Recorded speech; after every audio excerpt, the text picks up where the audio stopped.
There are a lot of misconceptions about what schizophrenia is. It is distinctly not split personality.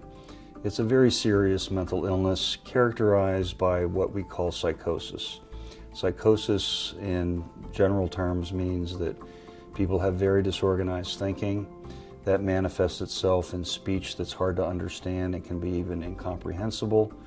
People have false beliefs called delusions, things like being very paranoid, people are following them. They can be very bizarre delusions, and often people hallucinate. And hallucinations can be in any one of our five senses, but more commonly it's hearing voices or other noises that aren't there.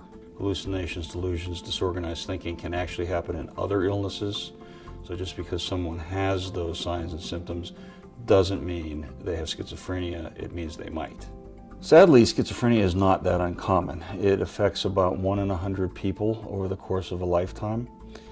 It's also, probably most sadly, it starts often between the late teens and late 20s. So it's really a disorder, an illness that starts in youth, and unless treated early can have long-term devastating impact on people's lives, from disrupting their normal social and academic and vocational development. Well, schizophrenia in the vast majority of individuals is a heritable illness, so there's a strong genetic component.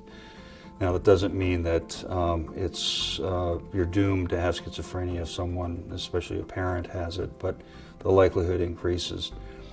Common triggers include stress, overwhelming stress, or stress that's very unusual or disruptive, like even just moving away to college or first time in a job. Probably the biggest trigger is drug abuse.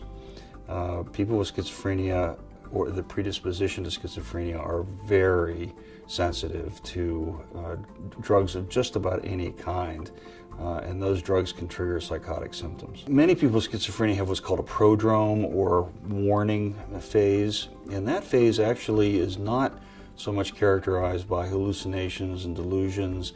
It's more by social withdrawal, poor attention to one's appearance, not showering, just really kind of becoming reclusive. And sometimes that can be confused with depression.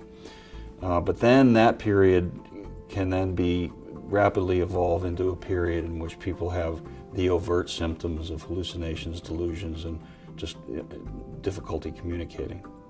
Fortunately, in the last 30 years or so, there are a number of new and better and safer medicines for people with schizophrenia. And the real key is that people get help quickly.